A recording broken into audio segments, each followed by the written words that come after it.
자, 이제 페이지는 190페이지 거기 잠깐만 볼게요. 그거 하고 필요한 거 좀 설명을 좀 드릴 테니까 책 읽을 때 11월, 12월 달은 이런 게 있구나 이렇게 넘어가면서 공법에 친숙해지는 게 중요하고, 공법은 어렵다고 맨 처음에 들어가는 이유가 지금 제가 하는 얘기가 다 국가가 이거 하지 마, 저거 하지 마 이렇게 규제하다 보니까 딱딱하거든요. 근데 실무 나가면 다 써먹을 때가 다 있는 법이라 천천히 그냥 읽으면서 이런 게 있구나 이렇게 하시면 되고, 그리고 제가 카카오 스토리라는 거 제가 하나 가르쳐 드릴 테니까 처음 오신 분은 집에 가셔서 이렇게 순서대로 하시면 돼. 스마트폰을 딱 키면 플레이 스토어라고 있을 거예요. 플레이 스토어. 그래서 앱 어플 다운받는 데 있을 거야. 그 아이폰 젊으신 분은 아이폰 쓰신 분들은 앱스토어. 거기 가서 그 카카오 스토리 일단 다운받으세요. 안 해도 상관없어. 카카오 스토리 사진 안 올려도 상관없으니까 제가 자료를 밴드에다가 올려봤는데 밴드에다 올리면 자료가 밑으로 내려가면 나중에 그 자료 찾기가 힘들어. 옛날 거 다시 찾는 게 한참 걸려서 카카오 스토리 한 방에 찾을 수 있으니까, 그래서 카카오 스토리 들어가신 다음에 그 카카오 스토리 어플 설치하고 나서 이제 가입하시면 맨 위쪽에 항목에 찾기라고 하나 있을 거야. 친구 찾기라고 하나 있을 거야. 그럼 거기 찾기 딱 클릭한 다음에 클릭이래. 그 입력한 다음에 누른 다음에 그다음 고상철이라고 치시면 그 카카오 스토리 두 개가 나올 건데 하나가 이제 부동산 공법이라고 나올 거예요. 그래서 공법이고 하나는 실무하는 거예요. 뭐 실무는 여러분 아직 안 하니까 안 보셔도 되고, 여러분은 뭐 관련된 거? 공법. 이거 클릭하면 이제 화면 바뀌면서 제가 이제부터 한 12월 초선부터는 이제 필요한 자료 조금씩 올릴 거거든요. 그러니까 만약에 이제 여기다가 그 자료 관련돼 가지고 뭐 OX 문제라든지 이런 거 올릴 거니까 하루에 한 번씩 이제 보면 이게 친숙해지면 나중에 하면 카카오 스토리만 갖고 공부해도 점수 나올 수도 있어요. 네. 이번에 거기 올렸던 문제도 똑같은 문제에 나온 거 세 문제나 답도 똑같았어. 근데 풀어봤던 사람이야, 맞아, 봤던 것 같아, 이런 사람도 있었는데, 안 풀어본 사람이야, 모르니까. 그래서 일단 거기 들어가시면 제가 하루에 한 개씩 올릴 거예요. 나중에 가면은 매일 하루에 한 문제씩 풀면 되니까, 거기 가면 이제 화면에 여기 이렇게 해서 별 표시라고 되어 있는 걸 클릭하는 게 있을 거야. 클릭하면 제가 올리면 띵동하고 바로 갈 거예요. 띵동하고 바로 가면 그때 한번 보고 넘기고 나중에 생각나면 다시 보면 되니까 여기서 하나 깔아 놓으시면 돼. 하기 싫으면 안 해도 상관은 없어요. 강제는 아니니까. 자기가 스마트폰 쓰는 사람 있고 아직 스마트폰 안 쓰는 분도 있죠. 이거 이렇게 하는 분 있잖아. 공부하지 마. 이 김에 스마트폰 하나 사세요. 그냥 사서 그 카카오 스토리는 뭐 카카오톡 하면 자동으로 카카오 아이디로 이제 등록이 되는 거니까 따로 뭐 설치하는 데 어렵지 않으니까, 안 되면 갖고 오시면 제가 해드릴게. 나 못하겠다 그러면 갖고 오세요. 내가 해줄게. 나 그런 거 되게 잘해. 예. 그러니까 저거 깔아놓은 다음에 제가 문제 올리면 오늘 아침에 요 문제 좀 보아야 될 거 있다 그러면 내가 아침에 올려놓고 올 테니까 시간 날 때마다 자주 보시는 겁니다. 예. 자, 이제 교과서 190페이지 아까 1번에 법이란 무엇인가 아까 했던 거, 거기 맨 1번에 법이 체계적 지위라고 그래서 요거를 내가 왜 읽냐면 여러분이 다시 읽을 일이 없을 것 같아서 제가 읽는 거예요. 그러니까 모든 법은 상위법을 위배해서는 안 된다. 그래서 가장 상위법이 무슨 법이라고 그랬었지? 헌법. 그럼 헌법에 위반된 법률은 효력이 없는 거예요. 그래서 법률의 헌법 위반에 대해서는 헌법재판소가 심판하며, 그리고 대통령이 아까 전에 그 법률 밑에다가 야 우리는 이거 빨리 시행해야 돼 해서 만든 법률이 시행령이었잖아요. 그걸 이제 대통령이 법률에서 구체적으로 범위를 정한 다음에 그 위임받은 거를 법률로서 똑같이 집행하기 위해 필요할 때 대통령령을 발한다. 명령을 발하는데 그것도 국토개혁법 시행령 이렇게 해서 이렇게 법률로서 효력을 갖게 되고, 그리고 행정각부회장이면 대통령 밑에 우리나라 국방에 관련된 건 국방부 장관일 거고요. 토지나 건축 정책 관련된 거는 국토교통부일 거야. 그럼 각부 장관이 법률이나 대통령에서 위임받은 거 또 직권으로 각각 부령, 국토교통부령이란 걸 발의할 수 있다. 이 근거가 있기 때문에 법률이 법, 시행령, 시행규칙으로 구분이 된 거예요. 이 헌법에 있는 내용을 제가 설명한 거고, 그리고 법 내용 아까 했었고, 그 큰 2번으로 가면 법의 분류라고 그래서 한번 읽어두자고 했던 거 있죠. 공법이 뭐냐 그러면 되게 어려운 말로 거기 4줄 써 있어요. 이거 읽으면 아마 오바이트 썰려서 다음 주에 안 올지도 몰라. 근데 한 번만 할게요. 예. 거기 일반적으로 국민이 국가적 어떤 정치적인 생활관계를 국민에게 규제라는 특수 고유의 법으로, 민법이나 상법은 민사관계, 상거래상 개인과의 관계를 사법이라고 한다면 헌법이라는 건 국가가 뭐뭐 해라, 뭐뭐 하지 말아라. 행정법, 소송법, 국제법 이런 것들은 국가가 공익을 위해서 규제하는 법이라 공법이라고 한다. 그러나 보통 공법이라 하면 헌법과 행정법만을 가리키고 있는데 이와 같이 공법과 사법을 구별하는 것은 그 한계가 명확하지 않기 때문에 여러 가지 학설이 있을 뿐이다. 시험에 나오지 않는다는 뜻이에요. 그러면 오른쪽에 가면은 B 해가지고 라지 B에서 사법이 있을 겁니다. 사법의 대표적인 게 여러분 알고 있는 민사 관련된 거 그런 법률들이 있다. 외울 필요 없고요. 그 밑에 그림 하나 보면 돼. 아까 전에 말했던 가장 상위법이 무슨 법이었고 헌법. 헌법을 만들어 놓은 다음에 수백 개, 수천 개의 법률이 만들어졌죠.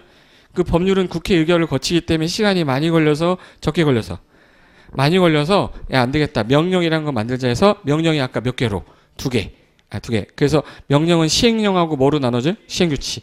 여기까지는 시험법인데 지자체마다도 또 지방의원들이 법 만들잖아요. 그건 조례죠. 예, 그래서 조례 자치법률이라고 그래서 그 조례가 있는데 걔는 시험법이 아니니까 우린 여기까지만 알면 된다. 자, 넘겨보세요.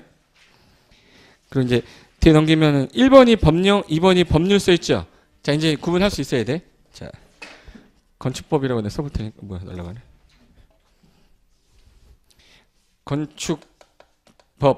건축법률하고 건축법령하고 어느 게 더 큰 거지 이제?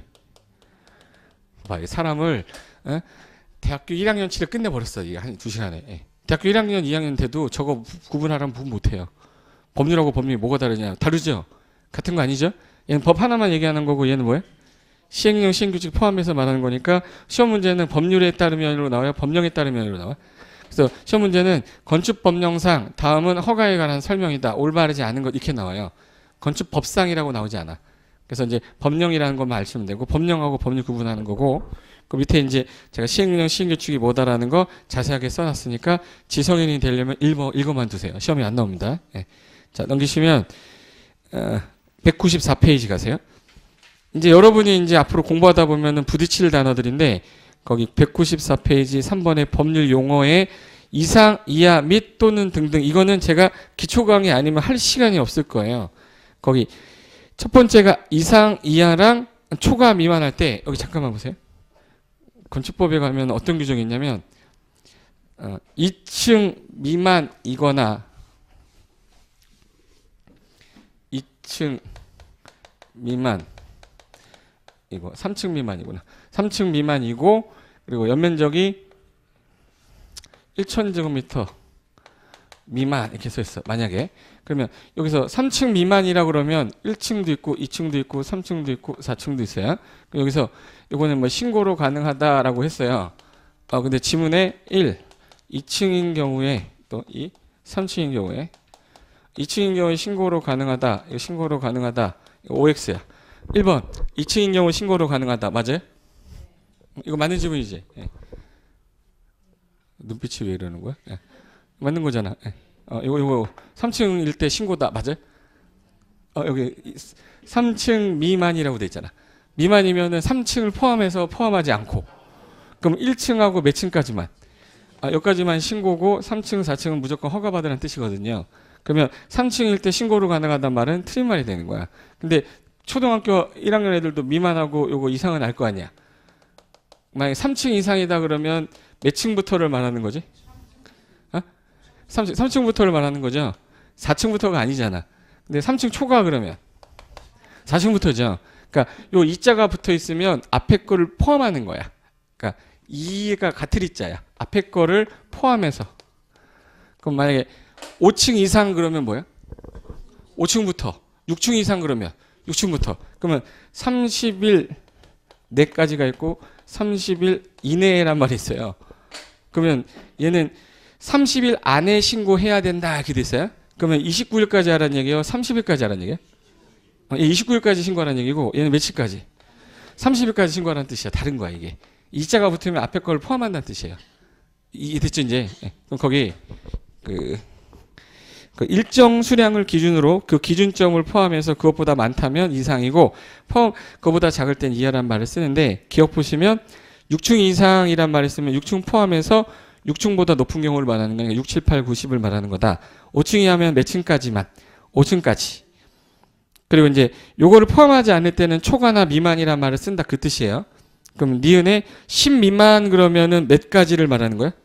9, 9876이면 10초가 그러면 몇부터? 10일부터. 그거는 이제 일반적으로 다 아는 건데 그 두 번째 박스가 글씨가 진하죠? 걔가 시험에 나오거든, 걔가. 그래서 여기 이전, 이후랑 이내랑 그 전후 내할 때 이자가 붙으면 앞에 거 포함한다고 제외한다고. 포함한다고. 그래서 여기 시간적인 기준 면적의 전후를 나타낼 때 기준 시점을 포함할 때 그 전후 시간을 날 때는 이전, 이후, 이내를 쓰고요. 그 날짜를 포함하지 않을 때는 그냥 전후내를 쓴다 이렇게 돼 있어. 법에. 그럼 30일 이내란 말을 쓰면 1일부터 며칠까지. 근데 30일 전까지, 30일 내까지 그러면 며칠? 29일. 그러니까 이자가 안 붙으면 그 숫자는 포함하지 않는다는 뜻이야. 이해된 거예요? 예. 됐고 뭐뭐와 및에서 그리고 하고 그리고 또는 혹은 이거는 이제 법조문 해석할 때 밑이란 말은 A 및 B 그러면 A하고 B하고 동시 충족하라는 얘기예요. 둘 중에 하나라는 얘기예요. 예를 들어서 3층 이상 및 연면적 1000제곱미터 이상 이렇게 돼 있어요. 그럼 잘 보세요. 요거일 때는 예를 들어 허가를 받아야 된다 이렇게 써 있어. 허가를 받으래. 그러면 만약에 내 건물 그려놓을게요. 3층인데 얘가 바닥 면적이 100이야. 그러면 바닥 면적이 100이면 이거 연면적 다 더해서 얼마죠? 300. 그리고 3층짜리고 300입니다. 이거 허가란 얘기예요? 허가 아니란 얘기예요?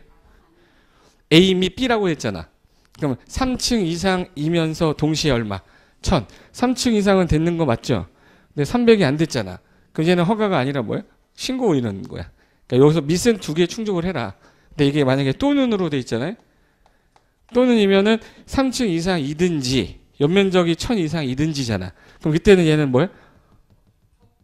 해당이 되잖아. 3층 이상이니까. 그러니까 밑하고 또는의 차이점을 해석할 때 그렇게 해라 해서 거기 뭐뭐와 뭐뭐 및 그리고 뭐 이렇게 쓴다고. 법률에서 쓸 때. 법조문 읽을 때 이걸 좀 알고 있으면 남들보다 해석이 되게 빨라요. 이 법조문 해석 잘못해서 실무적인 문제 생긴 경우도 되게 많기 때문에. 그래서 그거 하나 쓴 거고. 맨 밑에 가면 준용이란 말이 나오거든요. 준용이라는 건 앞에서 나왔던 유사한 조문을 또 쓰기 귀찮을 때 걔랑 똑같다를 두 글자로 뭐라고 그래? 준용. 그래서 여기 유사한 내용의 조문을 되풀이하지 않고 그 조문을 그 사항을 그대로 변경 적용한다는 뜻이다. 똑같이 쓰겠다. 그래서 예를 들면 거기 도시군 기본계획 기초조사는 광역도시계획 기초조사에 관한 땡땡 규정을 뭐 한대요? 준용한다. 그러면 따로 도시군 기본계획 기초조사 공부할 필요가 없다는 얘기죠. 광역도시계획 기초조사 내용과 똑같다라는 뜻을 쓸 때 준용이라는 말을 쓰는 거야. 법조문 읽을 때 그렇게 되어 있습니다. 그럼 됐어요. 자, 오른쪽에 큰 2번 부동산 공법이 뭐냐 해서 아까 전에 부동산하고 공법 합성어라고 그랬어요. 그래서 보통 부동산 그러면 토지하고 뭐를 얘기했지 아까? 정차물. 민법 몇 조? 사람이 이렇게 달라졌잖아. 99조란 말 쓴 사람 많지 않아요. 대한민국에. 그리고 협의 부동산을 말하는데 공적, 사인과 행정청과의 관계를 규율하는 법을 통칭해서 부동산 공법을 한다. 그리고 넘기시면 우리 시험범위 관련된 것만 제가 정리한 표가 하나 나올 거예요. 거기 196페이지.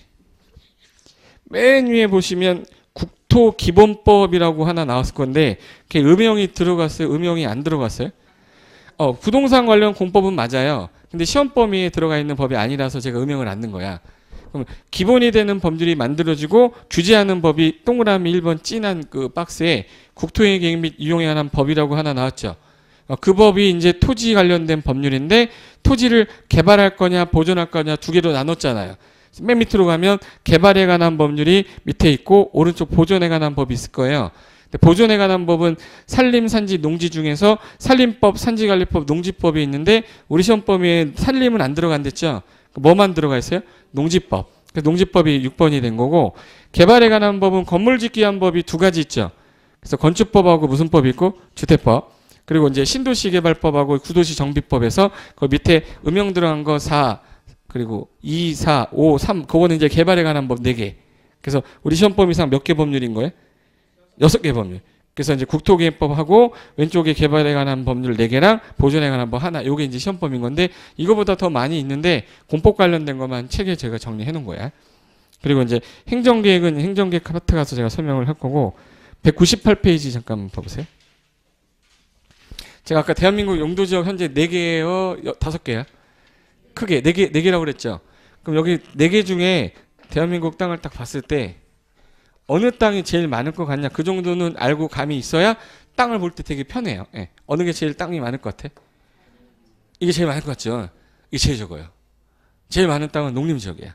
그러니까 대한민국 땅의 반이 50%가 농림이에요. 그래서 거기 그 큰 2번에 현황해가지고 제가 그 도관농자 음영 집어넣고 선을 진하게 묶은 게 있을 겁니다. 찾았어요? 198페이지에 큰 2번에 용도지역 지역 현황표 찾았어요? 거기 보시면 도시지역은 16.6% 돼 있죠? 관리지역이 현재 25% 정도, 농림지역이 47%니까 50% 정도 되죠. 그러니까 대한민국 땅의 절반은 뭐야? 농림지역이야. 그리고 자연환경이 10%니까 더하면 60% 되죠. 그러니까 대한민국 땅의 60%는 무조건 보존할 땅인 거고, 그 중에 관리지역이 25%잖아요. 개 땅 중에 일부가 도시로 조금씩 편입돼서 들어오는 거야. 그러니까 현재 대한민국 땅에 개발된 땅은 16%밖에 안 되는 거예요. 전체 땅의 몇 프로가 개발이 된 거야? 그거에 우리가 몰려 사는 거야.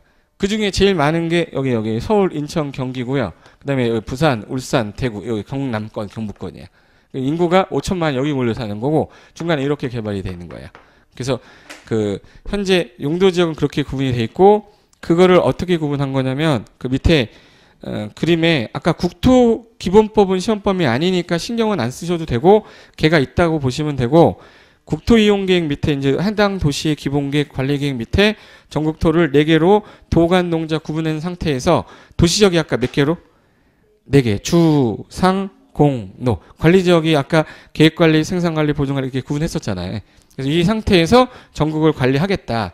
그래서 만들어졌는데 지도상의 표시라면 199페이지에 큰 3번에 전국의 지도 현황에서 도관 농자 중에서 어느 땅이 제일 지저분하죠? 지금 보니까 농림 지저분하죠. 걔가 표시된 게 그 음영 들어간 게 그 농림지 표시거든. 그 다음에 관리지역이 좀 25%로 표시돼 있죠. 그 다음에 도시지역 16%, 자연환경 지역이 아까 전에 말했던 11% 정도 되는 거야. 배치가 그렇게 돼 있는데 그 상태에서 그 밑에 이것만 갖고 규제를 하면 안 되니까 규제를 또 만들었습니다. 특이항부터 얘기할게요.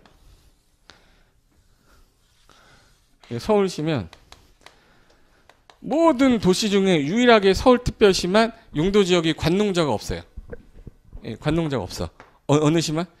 서울시는 100% 도시적으로 돼 있어요. 서울은 100% 도시. 그러니까 대한민국의 서울특별시 우리가 지금 서울특별시 어디에 있죠 지금? 강서구에 있잖아요 지금. 강서, 강동, 강남, 강북. 그 정도는 알잖아. 예. 예. 강을 기준으로 해서 강서, 강동, 강북, 강남이야. 예. 강남, 송파, 서초 이렇게 돼 있어요.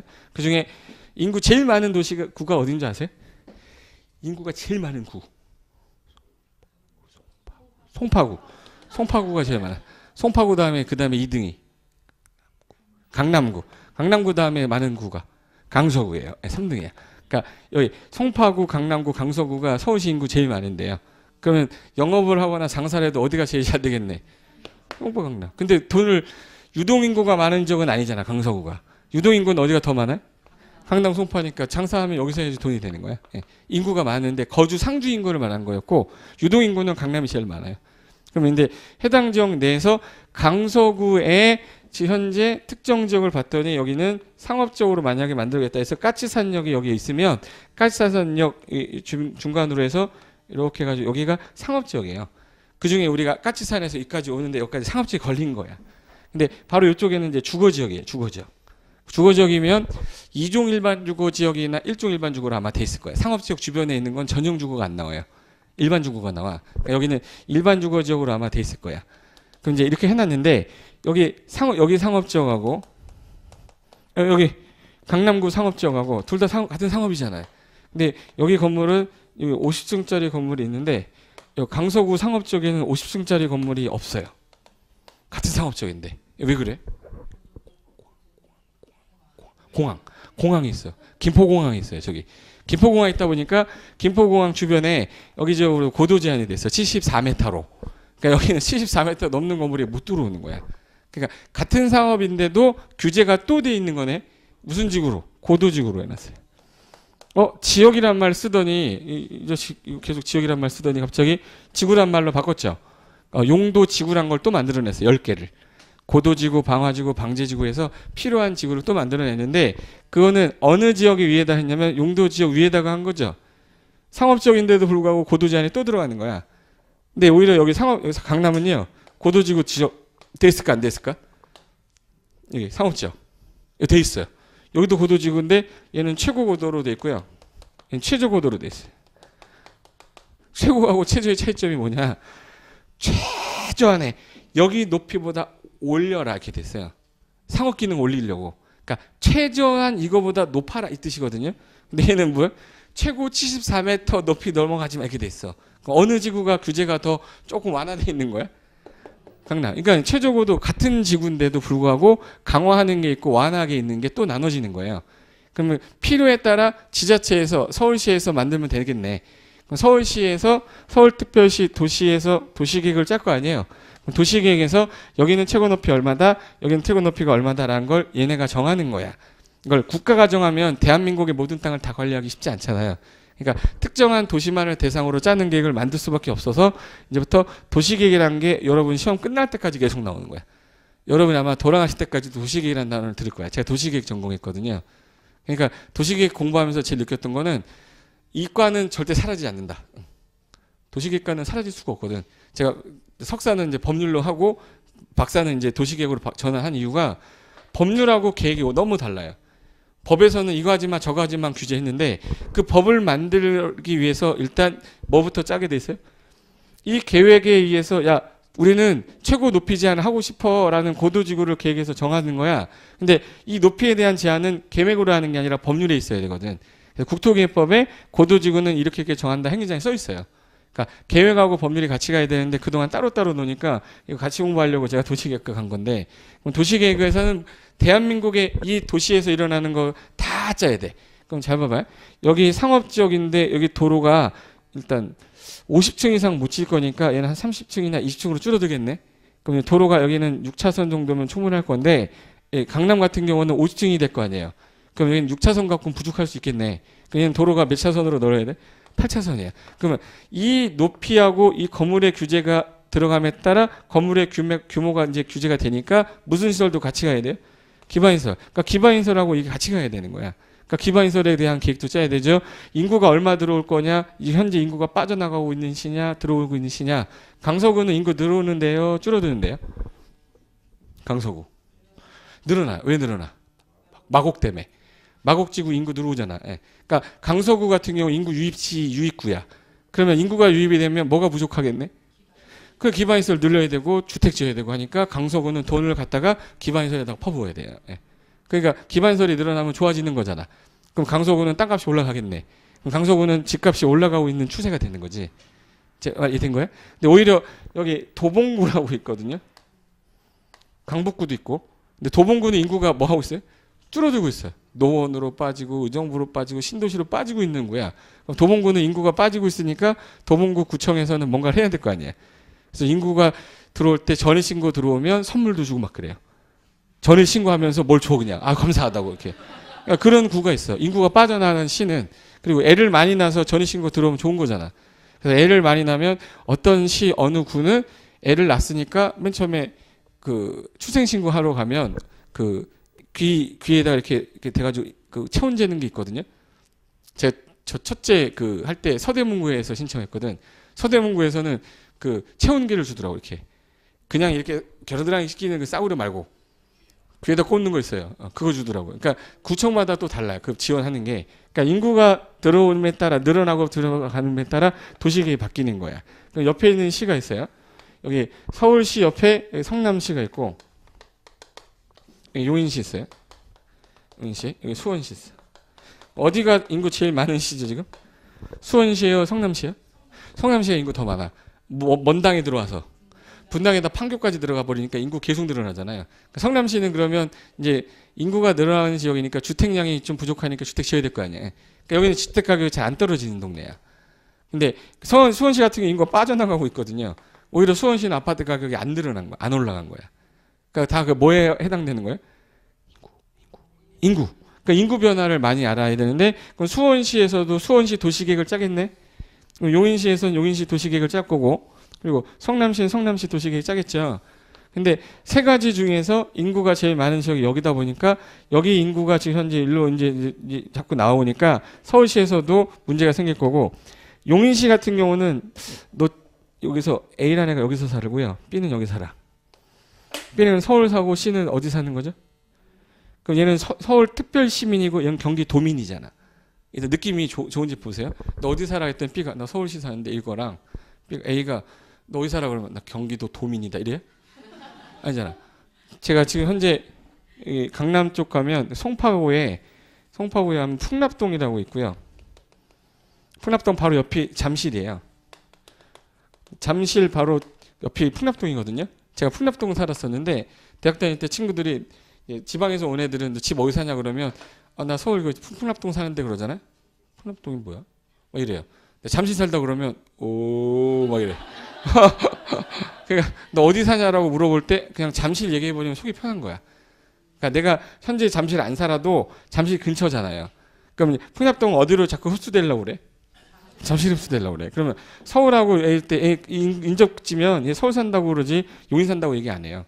그럼 이제 어느 순간부터 얘네가 일로 들어간단 말이야. 이렇게 흡수가 돼버리면 문제가 무슨 문제가 생기냐면 얘 용인시가 어디로 흡수돼 버려요?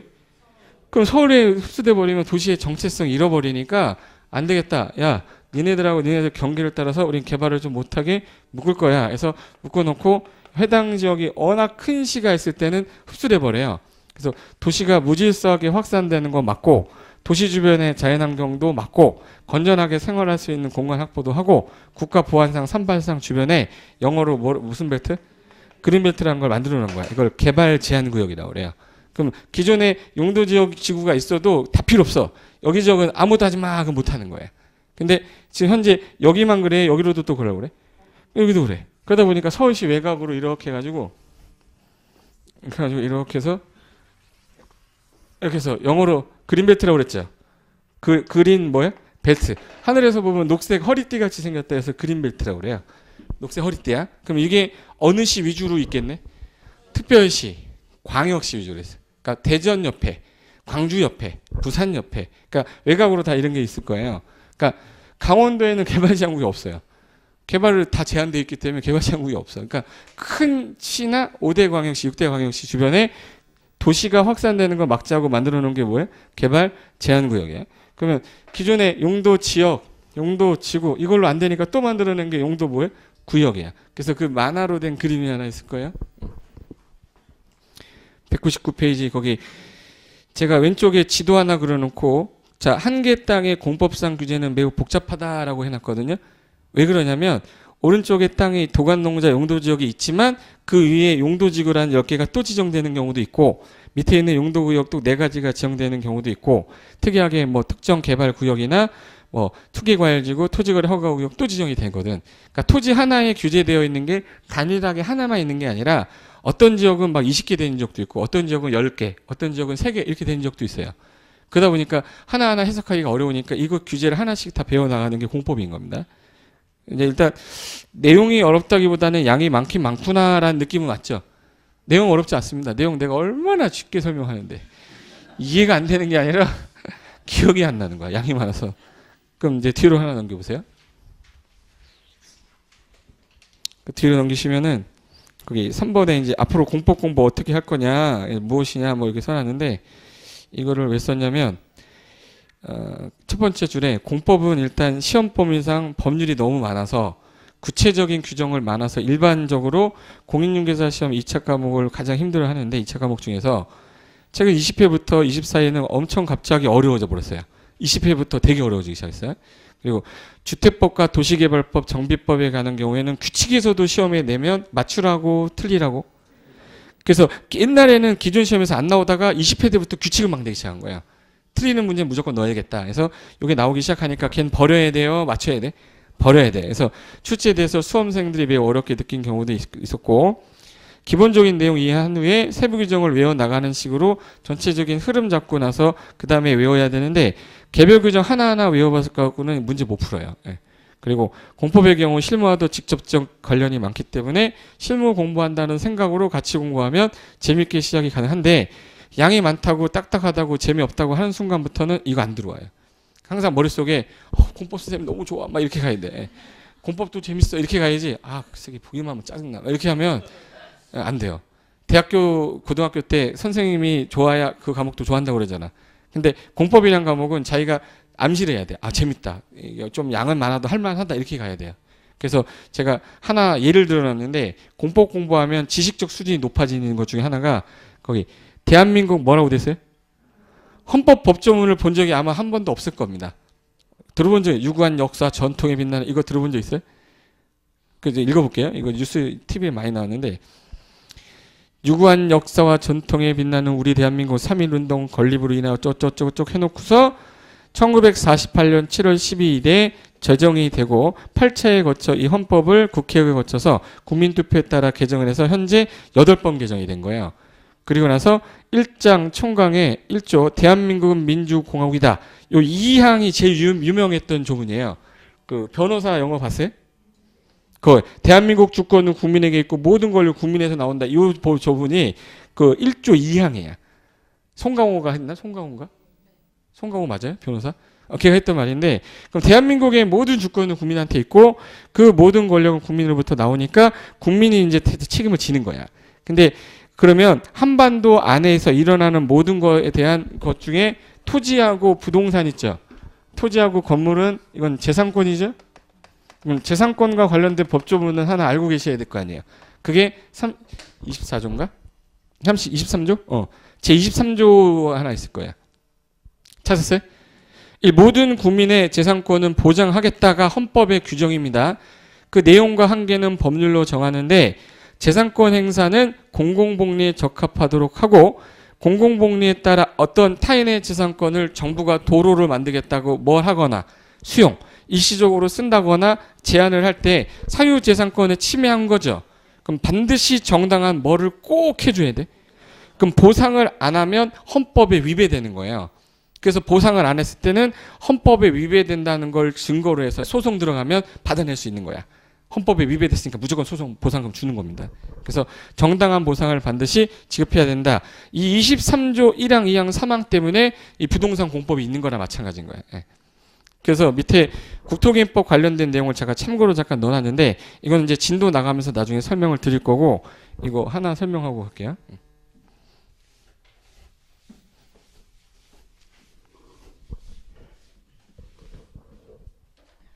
자, 대한민국 지도 보면 이렇게 돼 있는데 인구가 현재 5천만인 건 아시죠? 인구 5천만 명, 작년에 5천만 명 늘어났는데 이제 대한민국 인구는 5천만입니다. 일본이 얼마 정도 되는지 아세요? 일본? 1억 2천만인가 그럴 거야. 그러니까 우리의 인구 2배 이상이 넘어요. 그러니까 잘 사는 거지. 인구 많아야 잘 사는 거야. 근데 제일 인구 많은 데가 어디죠? 중국. 그 다음이 인도인가? 근데 중국이 13억인데 더 집계 안 된 것까지 하면 10억이 넘을 거래요. 근데 우리나라 지금 5천만 명이 지금 현재 대한민국 국토에 사는데 어디에 제일 많이 사냐 이거부터 가야 돼요. 제일 많이 사는 시가 어느 시야? 서울특별시 인구 몇만 명 살아요? 1080만이 서울시 등록된 인구야. 그러면 1000만 명이 서울 사는데 여기 인천도 있을 거 아니에요. 여기 경기도도 있을 거예요. 그래서 서울, 인천, 경기에 여기가 서울이 인구가 많을 것 같아요. 경기도가 많을 것 같아요. 경기도 1200만이야. 그럼 더하면 벌써 2200만에다가 인천 더하면 2500만 명이야. 2500만 명이 서울, 인천, 경기도에 사는 거예요. 그래서 서울, 인천, 경기를 묶어서 수도권이라고 합니다. 앞으로 수도권 그러면 누구 얘기하는 거예요? 서인경이야. 서울, 인천, 경기. 걔를 뭐라고 불러요? 수도권. 그리고 그 다음에 인구 제일 많은 데가 여기 부산, 울산, 대구. 그럼 여기 이쪽 지역 지방으로 이렇게 해서 여기가 인구가 제일 많이 살아. 여기가 2천만 정도 된대. 1800만인가? 나머지 인구가 거의 여기하고 여기 몰려 산다는 얘기잖아. 그죠? 그러면 국가가 현재 발전을 할 때 어떻게 개발이 많이 되냐면 이쪽 위주로 개발이 돼 있고 이쪽 위주로 개발이 막 돼 있다 보니까 지금 현재 비정상적으로 이렇게 생겼어요. 국토가. 그래서 뼈다구 모양이라고 하거든요. 개뼈다구. 개벽다구 모양으로 개발이 돼 있으니까 대한민국 전국토에 지금 현재 국가가 균형 있게 발전을 못 하고 있는 거라 국가 균형 발전을 하려면 수도권이 가운데 있어야 돼, 중심지가. 근데 얘가 지금 현재 이렇게 우리나라 원래 제대로 된 모양일 때는 여기 한양이 맞아요. 근데 지금은 분단 국가이기 때문에 수도권이 저기 있으면 안 되는 거잖아. 그래서 예전에 박정희 대통령이 수도권 이전을 하겠다고 했었거든. 수도권을 이전하겠다 하다가 이분이 돌아가셨어요. 불의 사고로 돌아가시고 나서 수도권 이전이란 말이 없어졌었어요. 근데 수도권 이전이란 말이 나왔을 때 수도권을 어디로 내리는 게 당연히 맞냐면 가운데로 내릴 수 없으니까 밑으로 내려야죠. 그러니까 여기 뭐 있어요? 대전. 그래서 그때 당시에 땅값이 제일 많이 오른 데가 대전인 거야. 대한민국에서 투기의 1번지가 뭐였냐면 대전이었어요. 그러니까 수도권 이전한다고 할 때. 근데 그게 무산되면서 1978년도에 토지거래 허가구역이 처음 지정된 데가 대전이에요. 근데 못하게 됐잖아. 그리고 나서 시간이 흘러서 2000년대 초반에 2000년대 초에 어느 분이 나타나셨냐면 노란 색깔 순수건을 들고 나타나신 분이 있었어요. 어느 분이야? 노란색 노무현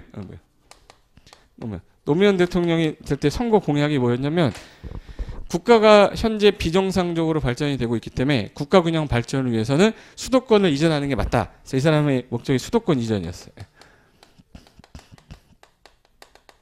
수도권을 이전한다는 얘기는 기존에 있던 서울, 인천, 경기를 내려온다는 얘기죠. 그럼 여기 어딘가에다가 이제 수도권 이전하겠다는 얘기잖아. 근데 이게 공약이 먹혔던 거야. 그래서 대통령이 되고 나서 제일 먼저 하려고 했던 게 수도권 이전이었었어요. 그래서 2003년 이때 이 사람이 한 게 제일 먼저 한 게 그러면 수도권을 이전하면서 여기 개발이 안 된 지역들 있죠. 그럼 여기 지역을 개발을 좀 하겠다. 그래서 국가 혁신도시, 기업도시라는 걸 막 지정했던 거야. 그래서 땅값이 막 오르기 시작한 데가 이제 혁신도시 부근이야. 그래서 대한민국 땅값이 올라가기 시작한 게 이분이었어. 땅값 막 올라간 게. 그럼 그때 당시에 수도권 이전하려고 그랬는데 만약에 수도권을 이전해버리면 여기 있던 토지 주인들 같은 경우는 집값이 떨어지겠네? 그러면 찬성하는 사람도 있고 뭐 하는 사람도 있어요? 반대하는 사람도 있었을 건데 반대한 사람이 뭐를 갖고 들어섰냐면 헌법에 아까 헌법의 밑에 법률들이 만들어지는데 이 법률들이 헌법의 내용에 부합돼야 되잖아요. 부합되지 않았을 때에는 이 법률로서 효력이 없다. 효력이 없다를 뭐라고 하죠? 무효야. 그럼 이 법률은 없어지는 거예요. 헌법에 합치되지 않는다. 헌법 불합치. 헌법에 적합하지 않은 걸 위헌이라고 그래. 근데 수도권 이전이라는 걸 할 당시에 헌법에 뭐라고 되냐면 국가의 중대사를 논하고자 할 때에는 국민적 의사 합의 없이는 결정하지 못한다라고 돼 있어요. 수도권 이전은 되게 중요한 거잖아. 근데 이걸 국민한테 예를 들어서 투표에 붙인 것도 아니고 자기 선거 공약일 뿐이잖아. 그러니까 이걸 갖고서 이게 맞냐 틀리냐를 헌법재판소까지 갔는데 헌법재판소 판사가 몇 명이에요? 9명이에요. 9명인데 그중에 5대4로 노무현이 진 거예요. 예. 이거는 헌법의 위헌이다. 이 국민적 의사합의 없이 결정한 건 아니다. 그래서 수도권 이전이 뭐가 돼버린 거야 이제? 무산이 되면서 이 사람이 했던 거는 기업도시, 혁신도시로 간 거야. 근데 이거 하면서 문제가 뭐가 나왔냐면 그러면 내가 가지고 있는 것만이라도 데리고 가겠다 이렇게 만든 거예요. 내가 갖고 있는 거는 대통령 밑에 뭐 갖고 있죠? 국가사무, 국무총리 있고 행정부 있을 거 아니야. 행정각부가 15개 부가 있을 거 아니에요. 국토교통부, 노동부부터 여성부 다 있을 거 아니야. 그럼 이거라도 가지고 가겠다 해서 과천에 있던 정부종합청사를 어디로 가야 돼? 대전지로 가려고 했는데 땅이 없잖아. 그래서 충남 지역에 아주 논바닥이 좋은 위치가 있더래. 그래서 영기군 쪽 어딘가를 개발하겠다 해서 행정부를 옮기는 거야. 그러면 여기다 행정을 갖다가 옮겨넣어서 행정 중심으로 갖는 행정 중심의 복합되는 도시. 그래서 행정 중심 복합 도시 만들겠다고 한 거예요. 그래서 이걸 행복 도시라고 했는데 행복한 도시가 아닙니다. 예. 그래서 행정 중심의 복합 도시 만들겠다고 해서 그때 당시 이제 이전하는 게 영기군 언저리였는데 그럼 해당 지역이 충청남도에 있는 거잖아요. 충청남도에 있는 거니까 해당 지역을 개발하려면 개발 사업을 해야 될 거 아니에요. 그럼 여기 지역에다가 인구를 30만 정도에 되는 인구를 만들겠다. 그럼 여기를 싹 밀어서 인구 30만이 되려면 교육, 유통, 위락 다 들어가야 돼요. 그러니까 땅값이 지금 올라갈 수밖에 없는 상황이 된 거지. 그래서 여기를 넘어갈 때 도시를 행정 중심인데 충남 도지사가 관리하는 건 아니잖아. 그 충남도 밑에 있는 시다 이렇게 하기는 애매하니까 특별히 자치시로 빼버렸어요. 그래서 세종이라는 단어는 공모를 해서 당첨이 된 게 세종인 거고, 그래서 세종시가 된 건데 세종시는 충청남도 세종시가 아닌 거야. 그냥 얘는 충청남도에 있는 게 아니라 정부에서 직할로 관리하겠다 해서 얘는 특별자치시로 승격이 된 거예요. 그러니까 세종시라고 안 하고 뭐라고 불러요? 세종특별자치시라고 그래. 그러면 세종특별자치시는 그 시장이 모든 보고를 국토교통부로 바로 가는 거야. 충청남도에서한테 안 가요. 그래서 이제 그 해당 지역을 개발하면서 이제 행정중심 복합도시를 만들어서 일로 이전이 된 거라, 그럼 여기 있던 과천 같은 경우는 여기 해당 지역에 있는 게 모든 게 일로 간 거죠. 그럼 이제 어디는 땅값이 올라가고, 네, 저기 과천은 땅값이 떨어졌겠네. 맞죠? 근데 과천이 안 떨어졌어요. 땅값이 어디가 제일 많이 올랐어요? 세종시가 최근 3년간 1등이었다가 작년에 대구한테 뺏겼거든요. 대구 테크노폴리스한테 뺏겼는데, 저기 세종시가 3년 동안 계속 땅값이 오르면서 어디가 많이 올랐냐면 광명이 올랐어요. 광명이 어디야? KTX 라인이거든. 왜? 서울 사람이 여기까지 내려간다는 얘기예요? 못 내려간다는 얘기예요? 애기들을 데려가려면 학교가 문제인 거거든. 근데 학교가 제대로 안 됐어 아직까지. 그러니까 애들이 어떻게 할 수밖에 없냐면 여기서 살아야 되는데 학교는 다녀야 되잖아. 그러니까 어디로 이사 간 거야? 광명. KTX 타고 내려면 오성역 내리면 바로 가는 거거든. 그러니까 KTX 타기 위해서 광명으로 가니까 광명 지역의 아파트 가격이 올라간 거야. 제 말은 정부 정책이 바뀌면 토지 정책도 바뀌면서 토지에 대한 그 해당 지역 토지 가격이 올라가고 내려가는 게 달라지는 건데, 단일하게 세종이 개발되니까 얘만 땅값이 오르는 게 아니라고. 그리고 얘가 올라가면 얘가 줄어야 되는데 과천은 안 죽었어. 왜? 과천에 그 인구가 나가면 상가 건물에 있는 사람들 다 죽는 거잖아요. 그래서 새로운 개발 계획이 또 발표되니까 오히려 또 땅값이 올랐어요. 다른 거 하겠다고 하면서. 그러면 해당 지역에서 요거 옮겨간 거는 전국 수도권을 옮기지 못했던 거는 뭐에 불합치됐기 때문에. 그래서 모든 법은 헌법에 합치만 돼야 진행이 되는 거지, 헌법이 불합치되는 법률은 효력이 없다 이렇게 되는 거라. 그래서 헌법에 불합치돼 가지고 나온 것 중에 하나가 매수 청구 제도라는 게 나오는데, 이게 13년 동안 나왔고 14년 동안, 작년이 13년이었는데 올해도 또 나왔어요. 매수 청구라는 건 나중에 헌법에 불합치돼서 나온 제도가 하나 있어요. 그게 이제 그 밑에 박스에 국토개혁법률에서 1조부터 쭉 있는 규정 하나 있죠. 요게 이제 헌법에 불합치돼서 나왔던 매수 청구인데, 요게 사회적으로 아주 중요한 내용이기 때문에 매년 시험에 나오니까 올해 27회죠. 27시험에 또 나올까 또 안 나올까? 또 나와. 이거 한 번도 안 쉬고 계속 나왔거든. 그러니까 법 만들어지고 계속 나왔으니까 올해도 아마 요게 또 나오는 이유는 헌법과 관련돼서 우리가 국민연계에서 꼭 알아야 되는 내용 중 하나가 매수청구 제도라서, 그게 이제 시험에 한 문제 나오니까 나중에 제가 매수청구 파트 들어가서 설명할 때 헌법 불합치란 말 쓸 거예요. 그때 가서 헌법에 위배되는 거는 모두 효력이 없었지. 그래서 노무현 대통령이 수도권 이전하려고 했던 게 헌법이 위헌이 돼서 못했지. 그 정도는 기억이 나면 돼. 그러고 나서 제가 다시 헌법 법조문 얘기하면서 이 매수청구 얘기할 거예요. 제가 이해됐죠? 예.